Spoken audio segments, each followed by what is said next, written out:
Most people would have driven past the shape in the snow, assuming it was a log, a pile of trash, maybe a trick of the light. But when Henry Lowell slowed his pickup truck on that icy forest road in Montana, something in his gut wouldn't let him keep going. He hadn't trusted his instincts in years, not since the accident, but that morning, as the snow thickened and the engine hissed beneath him, he pressed the brakes and stepped out into the cold. He didn't know yet that this moment would undo a decade of silence inside him. Henry had been on his way to town to restock his generator fuel, bundled in a warm coat, the same kind Ellie had hated, to patched to thin. He lived alone now, off-grid by choice and by grief, the kind of man who avoided people not out of pride but because it hurt less. His days were a loop: feed the hens, check the water line, chop the wood, numb repetition. But as he walked toward that still shape half buried in snow, something primal broke through the fog of his routine. What he found didn't make sense. It wasn't a deer or a moose or a dog. It was gray, curled in a tight coil, shivering so hard the snow around it had melted into a dark ring. For a moment he thought it was a statue or a hallucination. But then it blinked slowly, like every motion cost something. A baby elephant, out here, in a Montana snowstorm. She was no bigger than a Shetland pony, her skin cracked and blotched with frostbite. Her ears hung low, stiff with ice, and her trunk twitched once before collapsing back into the snow. Henry stared, speechless, a hammering in his chest. She looked up at him not with fear, but with something far worse, resignation, as if she had already accepted the end. Henry had seen that same look in his rearview mirror 10 years ago, the day after the crash that took his wife and their unborn son. Since then, he'd avoided mirrors, he'd avoided people. But now this creature, this child in an elephant's body, was looking at him with eyes that said, "Please, just let it be over." And he just couldn't. Without thinking, he dropped to his knees beside her. The snow soaked into his jeans instantly, but he barely noticed. He pulled off his coat and wrapped it around her narrow shoulders. It didn't cover much. She was longer than he expected, so he grabbed the emergency blanket from the truck and tucked it around her like he would have tucked in a child. "You're not dying out here," he muttered, more to himself than to her. The cold bit deep, and he knew time was running out. Her breath came in short gasps, clouds of steam barely visible now. He touched her trunk. It was dry, cracked like old leather. She was freezing to death right in front of him, and there was no help within 30 miles. The vet in town wouldn't answer the phone on a Sunday, and there was no cell service in the gorge. It was just Henry and this broken animal, and the storm was getting worse. He scanned her body for wounds. There were bruises along her side, deep cuts near her back legs, one eye swollen shut. She'd been through something brutal, escaped from something. Henry didn't know what, and it didn't matter. She was alive, barely, and she needed more than blankets. She needed warmth, shelter, something more than a man who hadn't cared about anything in years. He ran to the truck, yanked open the back seat, and pulled out everything he had: an old quilt, a spare tarp, 2 heat packs. He wrapped the quilt around her chest and placed the heat packs near her belly, hoping they wouldn't be too hot. The tarp he stretched above them using branches and rope, creating a crude shelter. It wasn't much, but it blocked the wind. She blinked again, slower this time, and let out the weakest sigh. For the next hour, Henry stayed kneeling beside her. He spoke softly, nonsense words, stories about the mountain, jokes he hadn't said aloud in years. She didn't respond, but she didn't die either, and somehow, that felt like a victory. She was still here, still fighting, so he would, too. When the wind shifted and the clouds grew darker, Henry knew he had a decision to make. He couldn't lift her, couldn't fit her in the truck. But he could rig the sled, the old wooden one he used for hauling firewood, and, just maybe, get her back to the cabin. It was reckless, stupid, dangerous, but leaving her here wasn't an option anymore. He pressed his palm to her forehead, surprised to feel the faintest warmth beneath the frost. "I'll be back," he said, like a promise. "Don't you give up." Then he stood, turned, and ran toward the cabin with more urgency than he'd felt in years. Behind him, the snow fell in thick silence, but for the first time in a long time, his heart wasn't quiet at all. Henry burst through the cabin door like a man waking from a long sleep. His body ached from the cold, but adrenaline pushed him forward. He tore through the cluttered tool room, grabbing rope, a harness strap from his old sled dog days, a thick tarp, and the wooden sled he'd used every winter since '89. Dust flew, cobwebs broke, but Henry didn't stop. He hadn't moved like this in years, not since the firewood accident that wrecked his hip, but something in him had cracked wide open. That elephant calf wasn't just some injured animal, she was a reason to act, a reason to feel. He wrapped himself in his backup coat, shoved two extra blankets under one arm, and dragged the sled outside into the worsening storm. The snow was ankle-deep now and falling faster. He knew he was racing against the clock, not just hers, but nature's. If the temperature dropped another few degrees, even the blankets wouldn't matter. The cold would reach her lungs, her heart. He forced that thought out of his mind and gritted his teeth as he started pulling the sled back toward the clearing. When he reached her, she hadn't moved. For a terrifying second, he thought she'd gone, that he was too late, but then her trunk twitched, just barely. Her eye fluttered open, weak but not empty. Relief nearly brought him to his knees. "Still with me," he murmured, brushing the snow off her forehead. "Good girl. Hang in there." He worked fast, sliding the tarp under her as gently as he could, then used the rope and harness to secure her body to the sled in a cradle of blankets. Every pull was agony. The sled wasn't made for weight like this, and the snow fought back, clumping around the runners. His boots slipped more than once, and his hands went raw inside his gloves from the friction of the rope. Still, he pulled, inch by inch, step by step. He talked to her the whole way, telling her about the cabin, the warm stove, the chickens who'd probably be terrified of her. She didn't respond, but her breathing stayed steady. That was enough. Back at the cabin, he cleared a path through the door, shoving aside furniture and laying thick towels on the floor near the fireplace. The cabin wasn't large, a single-room log home with a loft bed, but it was warm. He set the stove roaring, boiled water, and filled every jug and thermos he had with warm, not hot liquid to place near her body.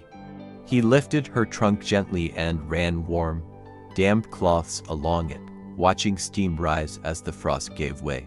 She tried to lift her head once and failed. But she made a sound, a low, hoarse grunt, somewhere between a cough and a sigh. Henry knelt beside her, overwhelmed by emotion he didn't expect. "You're safe now," he said, and meant it more than he thought possible. For the first time in 10 years, someone needed him again, and not just to fix a pipe or haul firewood. To survive, to live. The smell of wet hay and old earth filled the room as her body began to warm.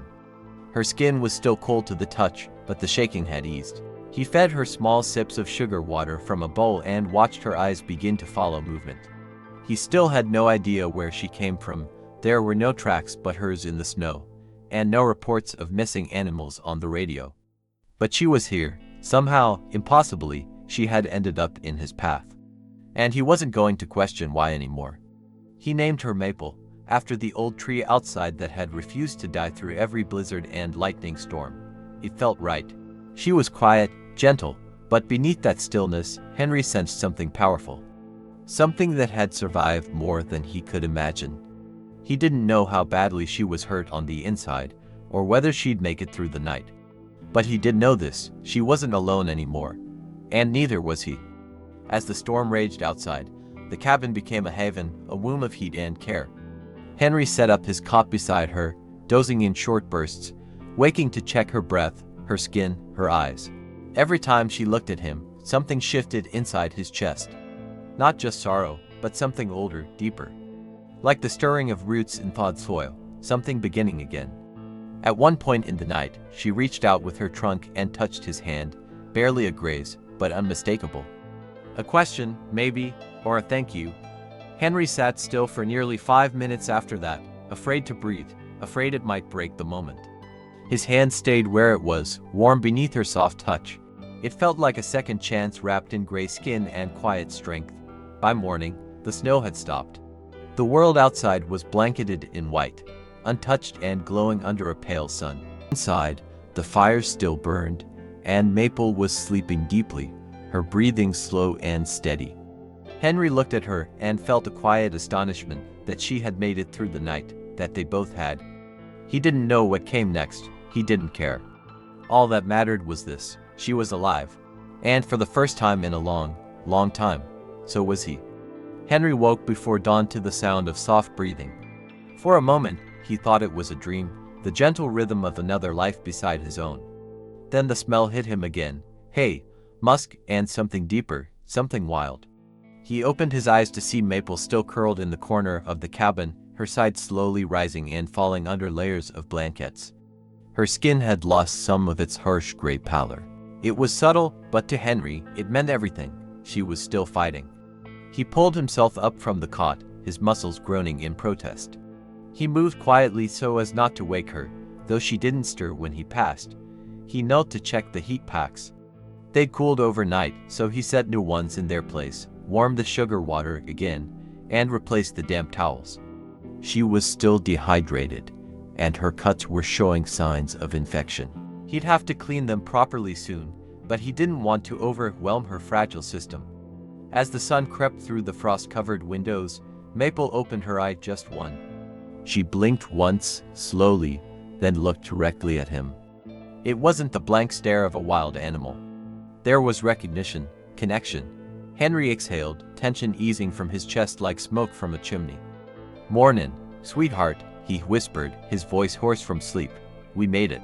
The way she looked at him, soft and sure, but present, reminded him of Ellie after the crash, the day she woke up in the hospital and said his name like it hurt.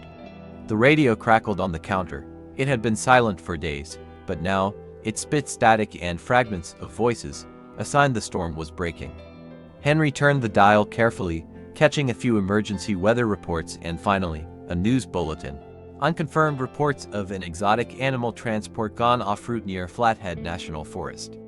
Authorities searching for a missing elephant calf presumed lost. His blood ran cold. They were looking for her. He turned the volume down and looked at Maple. She had closed her eyes again, trusting him completely. But his heart was racing. If someone was looking for her, that meant she wasn't just an accident of fate. Someone had lost her, or left her. Maybe it was a sanctuary. Maybe something worse. He didn't know what kind of life she was being taken back to, but the bruises on her side told him enough. She hadn't just wandered here. The thought of giving her up made him feel ill. She wasn't just an animal anymore. She was something sacred. Something broken, like him, and just beginning to heal. What if they took her back to a cage, a lab, a circus? He didn't trust whoever had lost her. And he didn't trust the system to care, not really. Not the way she deserved. He stood over her, fists clenched, caught between what was right by law and what was right by her. Later that morning, as Maple tried to rise, she let out a weak cry, sharp, short, filled with pain. She collapsed back down, trembling. Henry rushed to her side and realized the wound on her leg had opened further. Blood seeped through the bandage he'd made from an old flannel shirt. She needed medical help, real help, and soon. He grabbed the first aid kit, his hands shaking, and cleaned the wound as gently as he could. She winced but didn't fight. She trusted him. That broke him more than anything else. He sat back against the log wall, defeated. If he took her to a vet, they'd report it. They'd take her away. If he didn't, she could die here, in the same cabin where he'd buried every feeling he thought he no longer had. His mind swirled with possibilities, none of them good. He could try to treat her himself, keep her hidden, get antibiotics somehow, but what if she worsened? What if she went septic? He couldn't let her suffer. Then he thought of someone. Years ago, Ellie had worked with a woman named Dr. Ramona Chu, a retired wildlife vet who lived just over the ridge. She'd helped with orphan fox kits and a moose calf once. She didn't ask many questions. Just maybe, she'd help without alerting the authorities. It was risky. She could refuse. She could report him, but Henry had no choice now. Maple was fading. He had to try. He wrote a note, brief, direct, and packed it in a canvas pouch with photos of Maple, a sample of the wound bandage, and a single sentence in shaky handwriting: "She won't survive without you, please." He attached it to the leg of his old carrier pigeon. Daisy, one of Ellie's strange passions from years ago that had somehow endured. He hadn't used her in years. But when he opened the cage and whispered Ramona's name, the bird tilted her head, took the air, and vanished into the sky. Henry stood in the snow for a long time after Daisy flew off. He didn't know if she'd make it. Didn't know if Ramona was even alive, or there, or willing. But he had done all he could. Now, all he could do was wait. Inside the cabin, Maple stirred, letting out a soft breath that fogged the cold air. He walked back in, knelt beside her, and laid his hand on her head. "I won't let them take you," he said, voice low and certain. "Not unless you walk out of here on your own." Hours passed. Henry barely moved from Maple's side, only standing to stoke the fire or wring out a cloth. Outside, the snow had stopped, but the cold held its grip like a warning. Inside the cabin, the heat was steady, but it couldn't replace what she was losing. Her breaths were thinner now, her movements more sluggish.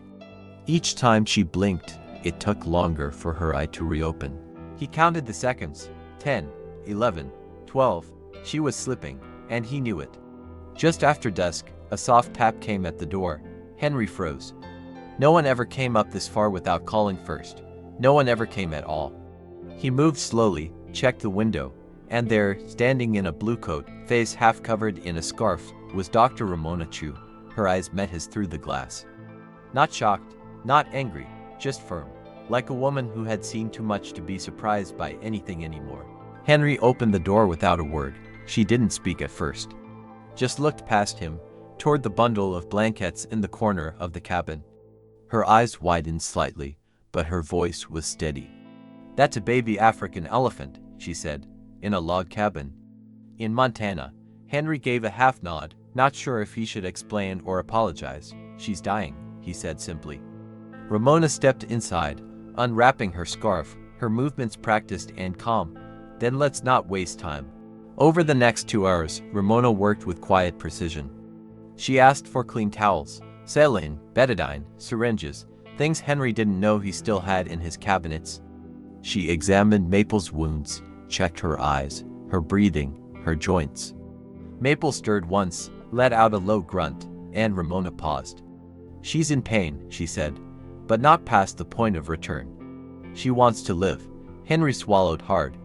He hadn't realized how much he needed to hear that.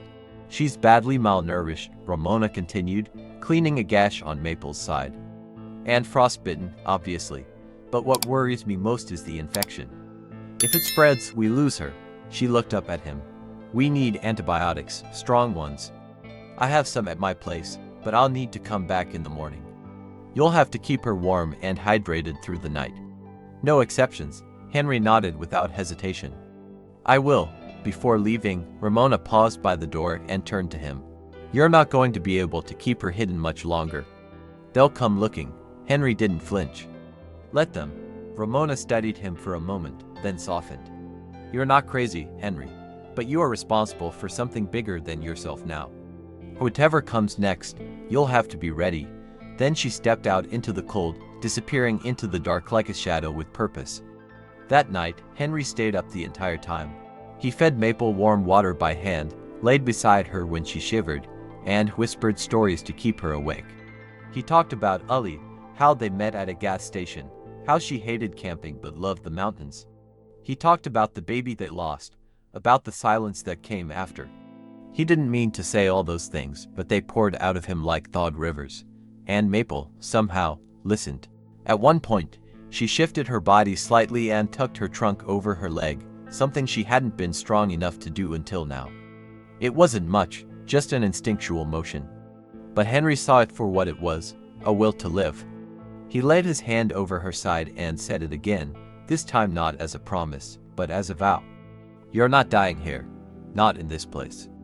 Not with me watching." Toward morning, Maple reached up and touched her trunk to Henry's shoulder. It wasn't a full gesture, more like a memory of one, but it undid him.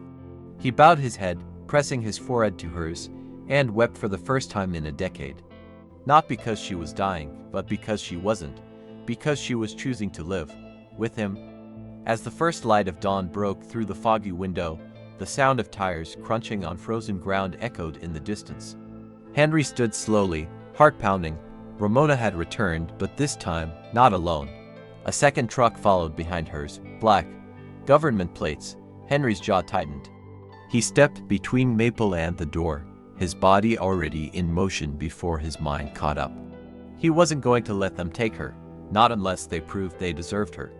He opened the door, heart in his throat, and came face to face with a young woman in uniform and a heavy coat. She didn't look cruel, just tired. "We got a call about an injured elephant," she said, looking past him into the cabin. "We need to assess the situation. We're with the Department of Wildlife Rescue."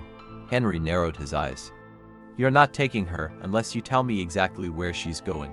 Ramona stepped forward, holding up a hand. "He's not being difficult," she said firmly. "He saved her. She wouldn't be alive if not for him." The agent hesitated, then nodded slowly. "We don't want to take her to a cage," she said. "There's a sanctuary in Oregon. Legit. Private. No tourists. Just care. But we need to move fast." Henry looked back at Maple, who was now watching them, alert. She wasn't panicked. She was ready. And in that instant, Henry knew. This wasn't the end. It was the moment everything changed. "Then I'm going with her," he said. The agent blinked. "Sir, I don't care what your rules are," he interrupted. "She doesn't go anywhere without me." Behind him, Maple let out a low, steady trumpet, the first sound of strength he'd heard from her. It wasn't fear. It was agreement. She was choosing, too. He couldn't walk away anymore. By noon, the cabin looked more like a field hospital than a home. The wildlife rescue team set up an emergency sling in the clearing just outside, while Ramona and Henry stayed close to Maple, preparing her for transport.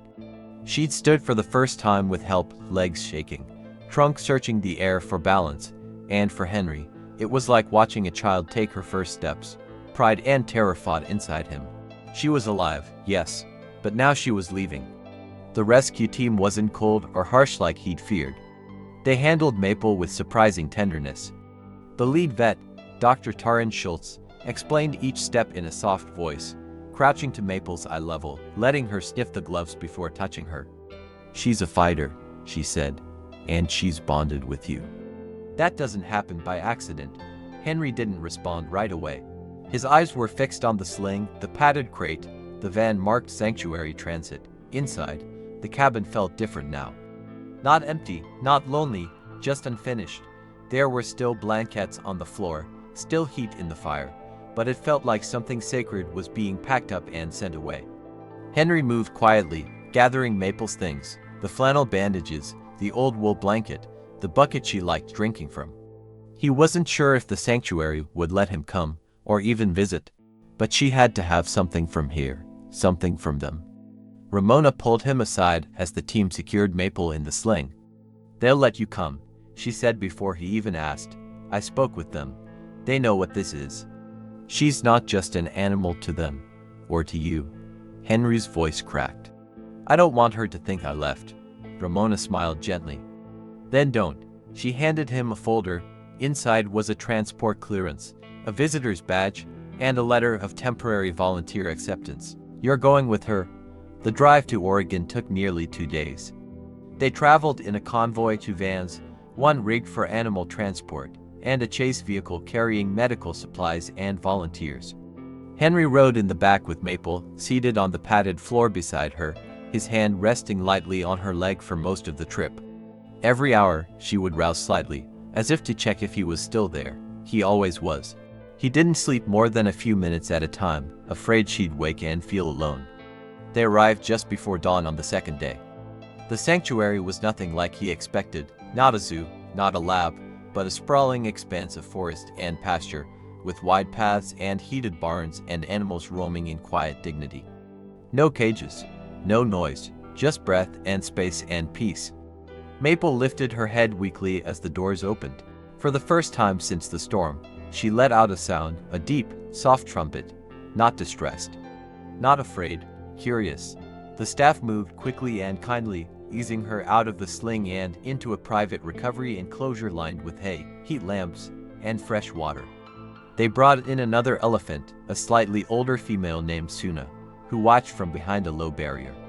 Maple didn't react much at first, too weak, but her eyes followed Suna's movement. She knew she wasn't alone anymore. Henry stood at the gate for hours, hands gripping the bars, afraid to blink. Later, Dr. Schultz sat beside him with a clipboard and a tired smile. "She's stable," still touch and go, but I think she's going to be okay. Henry looked down at his hands, shaking slightly. And after, she paused. If she heals, she stay here. Maybe even join a herd again. He nodded. And me? Dr. Schultz leaned back. That's up to you, but you're welcome. As much as you want, as long as she wants you here. Over the following weeks, Maple's strength returned little by little. She began to stand longer, explore the enclosure, interact gently with Suna. The bruises faded, the wounds closed. Henry moved into a small staff cabin on the sanctuary grounds, working odd jobs to earn his keep, sweeping the feed room, repairing gates, sorting mail. He didn't say much to the other volunteers, but everyone knew who he was. The man who found the elephant, the one she trusted. He spent hours every day by Maple's side, reading aloud from old books, sometimes just sitting in silence. She began to recognize the sound of his footsteps, the scrape of his boots on the path. When he arrived each morning, she would raise her trunk in greeting. Not always high, not always fast, but always certain he was part of her recovery. And she was part of his. One afternoon, as the sun dipped behind the tree line, Henry watched Maple playing in the mud beside Suna. She was stronger now, faster, bolder. Her ears flapped freely, and her eyes sparkled with something like joy. He felt it in his chest, the way a spring thaw breaks a frozen river. A warmth he thought he'd buried with Ellie was moving through him again. Not to erase the grief, but to live with it, to keep going. He returned to the cabin that night and found a letter waiting. It was from his daughter, Laura. He hadn't spoken to her in over a year.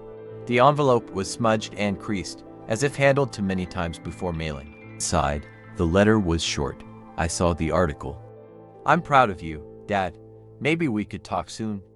Henry sat down heavily, the paper trembling in his hand. Maple had brought more than just her own life into this place. She'd brought him back to his. At sunrise the next morning, Maple stood at the gate waiting. Not for food, not for a vet check, for him. Henry walked toward her, heart full, shoulders straighter than they had been in years. She reached her trunk through the bars and rested it gently against his chest. It wasn't a greeting, it was recognition. They were no longer two broken souls in a snowstorm. They were survivors, side by side, walking into something new. 3 weeks into their life at the sanctuary, Maple had gained 27 pounds and taken her first independent walk across the pasture. The staff cheered from the fence line, but Henry stayed quiet, hands tucked into his pockets, just watching. He wasn't one for displays, but inside, his heart swelled with something he hadn't let himself feel in years: pride. Not in himself, but in her. This small, once frozen creature had come back from the edge, and in some ways, so had he. The sanctuary director, a tall, sharp-eyed woman named Gail, approached him later that day. She had a clipboard in one hand and a cup of strong tea in the other. She said, "Most people who get involved with rescues like this, they help, they cry, and then they go back to their lives. You stayed." Henry gave her a look, half amused, half tired. "Didn't have much to go back to," Gail nodded. Maybe you just found what you were supposed to be doing all along." Henry hadn't thought of that. His life before Maple had felt complete: a wife, a home, plans for a family. But now he saw it differently. That life had ended, yes, but something new had begun the moment he wrapped a shivering baby elephant in his old wool blanket. Not as a replacement, as a resurrection. Something deeper than purpose, something close to love. A month after the rescue, Maple was introduced to the broader herd. 5 elephants, all survivors in their own right, former zoo captives, circus retirees, rescue cases from abroad. Maple was nervous at first, clinging to Suna, but she didn't panic. She observed, listened, and eventually, she stepped forward. The matriarch, a large female named Bima, touched trunks with her. A greeting, an acceptance, and just like that, Maple had a family. Henry wasn't allowed inside the herd enclosure, but he watched from the edge each day, camera in hand, documenting her progress. The sanctuary posted updates online. Soon, letters began arriving, from school children, retirees, widows, soldiers. People who had seen Maple's story in the news, who had wept reading about the man in the cabin, the elephant in the snow, and the unlikely bond that saved them both. One letter stood out. It was from a woman in Ohio. "I lost my husband last year. I hadn't gotten out of bed in weeks, but your story made me get up. I bought a bird feeder. I started walking again. Thank you, Henry. Thank you, Maple. He read it twice, then folded it carefully and placed it on his nightstand. He had never thought his pain could mean something to anyone else. Now, it did. In late spring, Laura finally came to visit. She pulled up in a dusty sedan, stepped out holding a thermos and a hesitant smile. I thought maybe I'd get to meet her, she said. Henry nodded, unsure if she meant Maple or the version of him he was becoming. They walked to the observation platform together, quiet at first. But when Maple spotted him and let out her now familiar greeting call, Laura laughed, her real laugh, one Henry hadn't heard since she was a teenager. It cracked something open between them. Over the next few weeks, Henry and Laura began talking again. At first about the sanctuary, the other animals, the weather.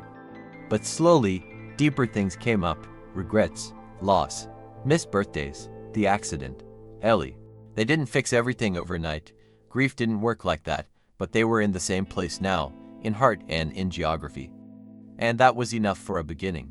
Maple grew bolder with each passing week. She bathed with the others, roamed the outer fields, even started teasing the younger bull with playful splashes at the watering hole. Henry watched from afar, always with a soft smile. She no longer needed him to survive. And that, strangely, made him love her even more. But their bond hadn't faded. Each morning, before she joined the herd, Maple would find Henry at the fence and rest her trunk on the post nearest him. A ritual, a check-in, like saying, "I remember." He would touch her lightly, just once, and say, "Me too." No need for anything more. One afternoon, a group of school children visited the sanctuary. Henry was asked to speak, just a few words about Maple, about the rescue. He hesitated. Public speaking wasn't his thing. But as he stood before the kids, holding up a photo of that snowy morning, he realized something. This wasn't about performance. It was about truth, about bearing witness. He told them about the cold, about hearing her cry, about the way he almost walked away but didn't, about how sometimes helping someone else can save you too. And when he was done, one little boy raised his hand and asked, "Wasn't it scary?" Henry smiled. "Yes," he said, "but being numb is scarier. Feeling again, even when it hurts, that's what makes you human." That evening, Gail found him by the pasture, watching the herd disappear into the dusk. "We've been talking," she said. "We want to bring you on, full-time. Education, outreach, visitor support, whatever you're willing to do." Henry blinked, surprised. "I thought I was just a guy who stumbled into this." Gail shook her head. "You're the reason she's alive. That counts for something." He accepted. Not because he needed the job, but because he needed the meaning. And because Maple was here. This was their place now. A second act neither of them saw coming, blooming from snow and silence into something warm and real. And every night, before heading back to the staff cabin, he'd make one last stop at the fence. Maple would be waiting, or not. Sometimes she was already sleeping, but that didn't matter. He'd place his hand on the wood, close his eyes, and whisper the same words, whether she heard them or not. "You saved me too." By summer, the sanctuary had become more than just a place for recovery. It was a home. For Maple, it meant freedom, a herd, a life without chains or cages. For Henry, it meant waking up every morning with purpose again. Not just to care for the animals, but to stay present, to stay human. The rhythm of the sanctuary became the rhythm of his own heart. Feedings at dawn, check-ins at noon, quiet evenings watching elephants disappear into the golden light. Maple was almost unrecognizable from the creature he'd first seen shivering in the snow. Her skin was healthy now, a soft sheen in the summer sun. Her gait was confident, and her trunk moved with playful curiosity. She had formed deep bonds with Bimai and Suna, and even the younger calves now followed her lead. But every morning, she still paused at the old fence where Henry waited, pressing her trunk against the worn wooden post. A small moment, a promise renewed. Henry had settled into his role as unofficial guide and quiet storyteller. He didn't give to her, but visitors often found themselves drawn to the older man in the flannel shirt who stood near the fence at sunrise. He never forced a conversation, but when asked, he would share. About Maple, about the storm, about loss and finding something worth holding on to again. His voice was steady, but his words always landed deep, especially for those who had known their own winters. One afternoon, a group of veterans visited.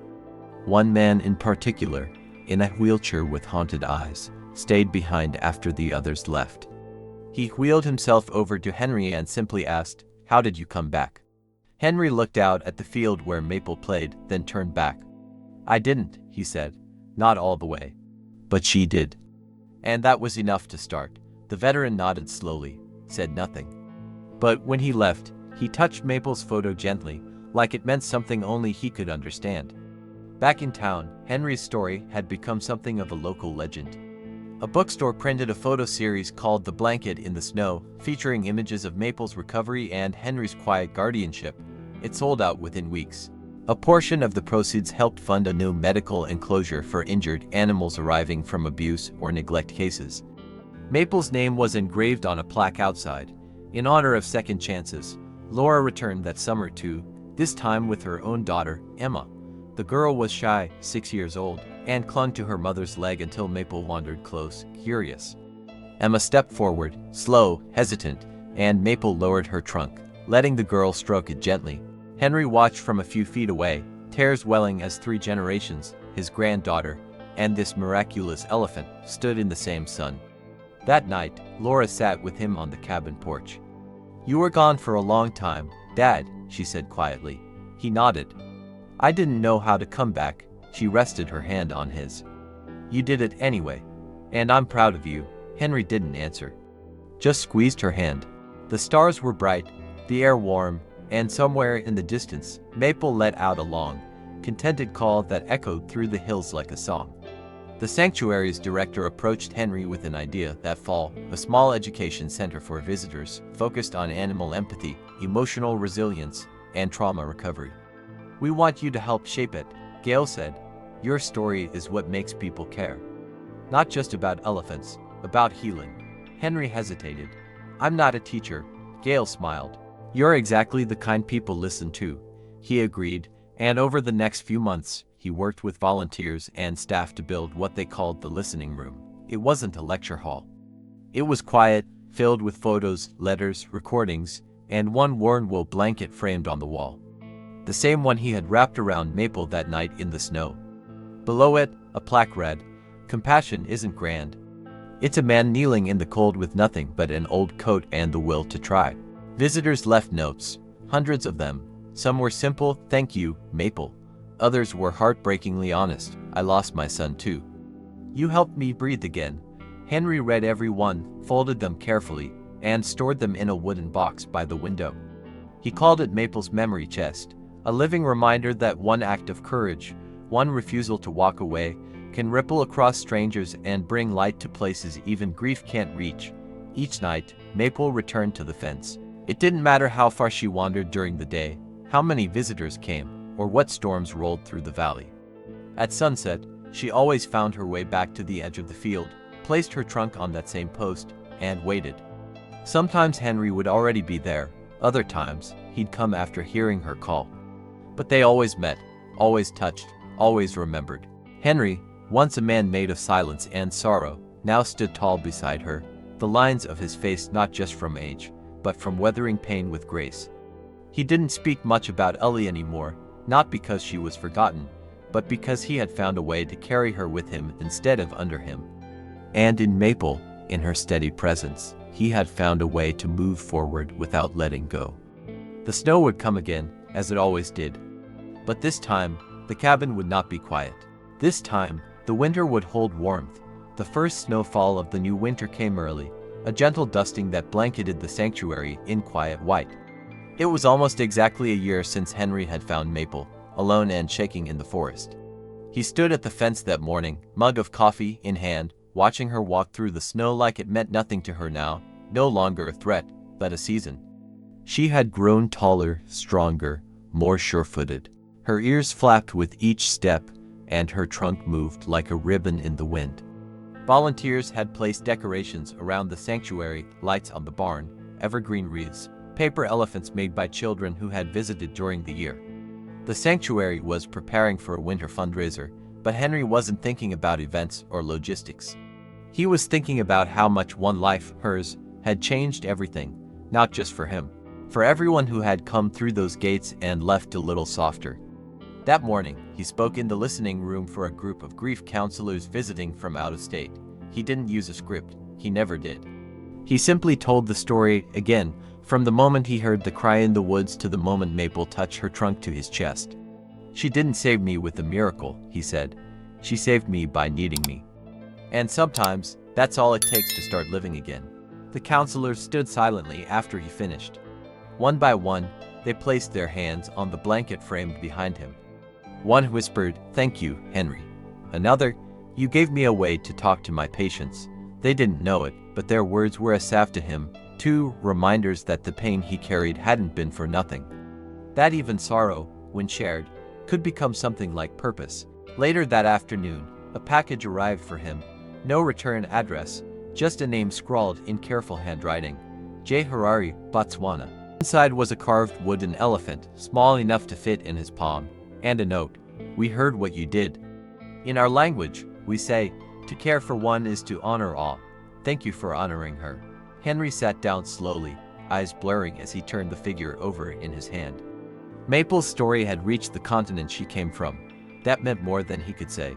As Christmas approached, the sanctuary published a short video called "The Blanket in the Snow." It featured footage of Maple's first days, her recovery, Henry reading beside her, and their ritual at the fence. The video went viral. People wrote in from all over the world: Australia, Norway, Brazil, Korea. Many had never seen an elephant up close, but they connected with something deeper. With the human need to be needed, with the miracle of a man who didn't walk away. Henry was invited to speak on a national radio program, but he declined. Maple tells the story better, he told Gail with a half smile. Instead, he helped record a children's audiobook version of the story. Laura did the narration, Emma voiced a little girl who meets an elephant, and Maple's gentle breathing sounds were recorded as the background ambience. It became a bestseller in schools, not flashy, just honest. By spring, Maple had fully integrated into the sanctuary's main herd. She spent her days leading the younger elephants through wooded trails and shallow creeks. She still visited Henry, but not every day, and that was okay. He understood. She had her world now, and he had his. They were no longer two beings clinging to survival. They were two lives that had shaped each other, and now continued on with grace. Henry began mentoring younger volunteers, quietly guiding them through the hard days, the injuries, the losses, the moments of helplessness. You can't save them all, he'd say, but you can show up. And sometimes, that's enough. His presence became a kind of compass for the sanctuary, steady, quiet, and wavering, just like Maple. On the anniversary of Maple's rescue, the sanctuary held a quiet ceremony. No speeches, no flash, just staff, volunteers, and a small group of former visitors gathered near the old cabin. Maple approached slowly, pausing at the spot where Henry had first wrapped her in the blanket. She stood there for a long moment, then walked up to the crowd, her trunk raised high. Henry stepped forward, met her touch with his hand, and whispered, "Look at you." They unveiled a bench at that spot, made of reclaimed wood and wrapped with iron in the shape of elephant tusks. A plaque beneath it read, "He didn't just save an elephant, he remembered how to live." It was simple, honest, true. In the years that followed, the story of Maple and Henry became part of the sanctuary's identity. New volunteers were shown the blanket. Guests left notes in the memory chest. Children asked if Maple still waited at the fence. And the answer, always, was yes, maybe not every day. But often enough. Love has its rhythm. Henry aged, he slowed down, but he never left. He remained year after year, because some bonds don't end, they evolve. And when the time came, when the sanctuary said goodbye to him in the early morning of a quiet spring day, Maple stood at the edge of the pasture, her trunk resting on that familiar post. She didn't call. She didn't move.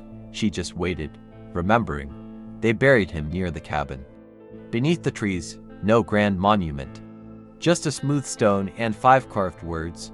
He kept her warm once, and every winter since. When the first snow falls, Maple walks to that place, not because she's lost, but because she remembers where the warmth began.